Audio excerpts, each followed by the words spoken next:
and welcome to the Interprofessional Learning and Practice module.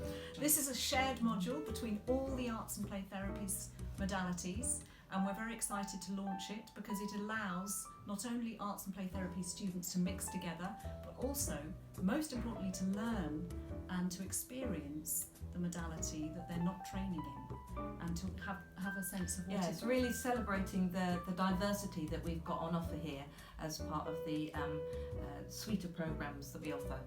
So what we've laid on for you is a selection of different workshops in the different modalities, which we've timetabled on different days of the week, different times of the day, to try and enable you to get to a cross-section.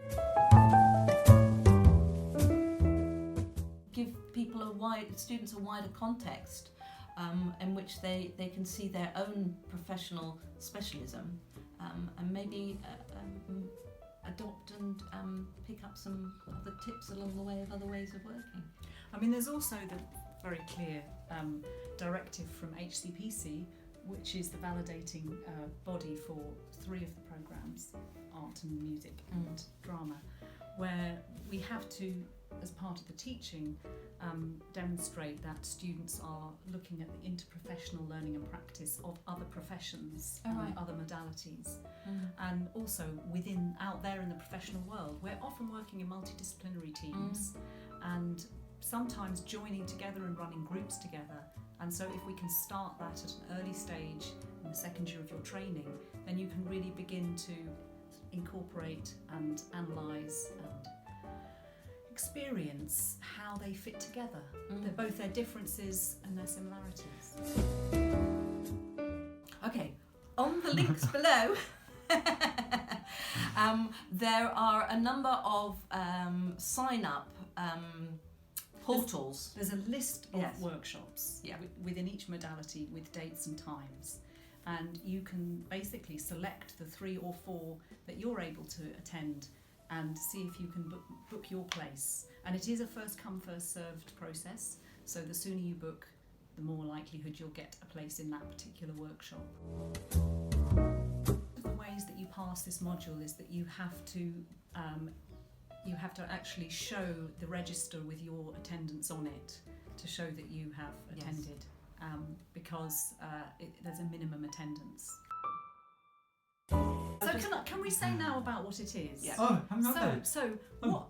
I mean, once you've attended each workshop is 2 hours, and it's a real introduction to the medium. You get to do some experiential work and to get a bit of an overview of the subject and learn a bit about the theory that influences it.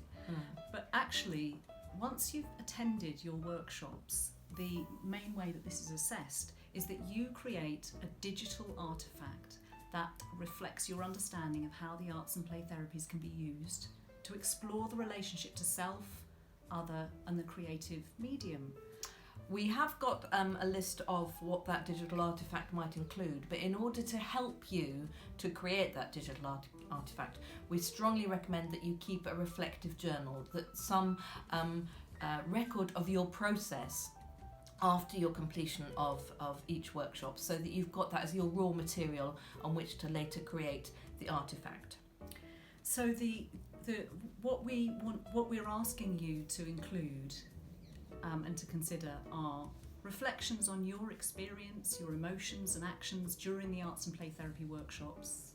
A thoughtful relationship between either your personal images, the symbols, the movements, the dramatic actions, the text and or the sounds. Could be any of those above. Or a combination. The combination doesn't need to be all. There's also a degree of integrated theory, your understanding of that, to support your understanding of the way in which the arts and play therapies professions contain and work with emotions within a range of therapeutic settings. And within it, some links to clinical practice needs to be considered with an appreciation of the different arts and play therapies professions. And finally, to consider the inclusion of a context to support the viewer's experience of the digital artefact. And what that means is that when you're creating this, you consider how the viewer might be introduced to your material. because ultimately we understand that what you're going to create is a piece of art in digital form.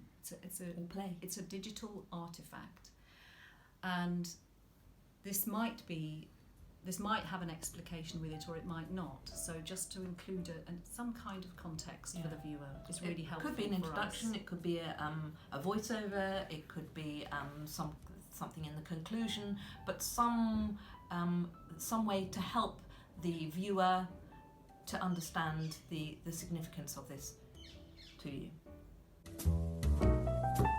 And in terms of the presentation, the artifact can come in a variety of forms. It could be a WordPress blog, not sure what that is, PowerPoint, or a Prezi presentation. As opposed to pretzel. Video, or stop frame computer animation, or vlog, or a podcast, or an audio file, or a combination of the above. And so we really invite you to bring your creativity and initiative in the construction of your digital artifact. However, there are a couple of important things to remember. One of them is about confidentiality. You really need to ensure that you don't film any identifiable people within your artifact unless you've got their explicit permission and consent to do so, and make that clear within the artifact too.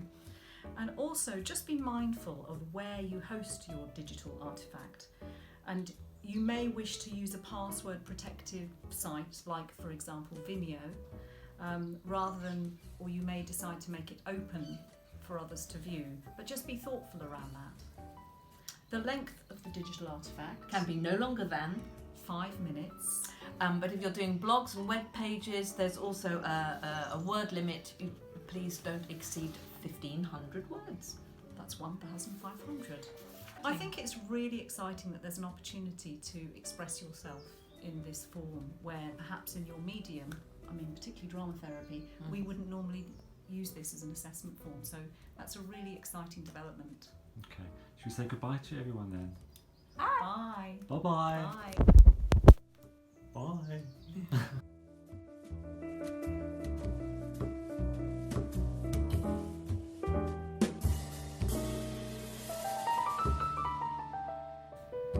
But if this shop, so this You're not going to end this. He might do. Knowing him, he. Okay. So we're still working out some of the logistics of it.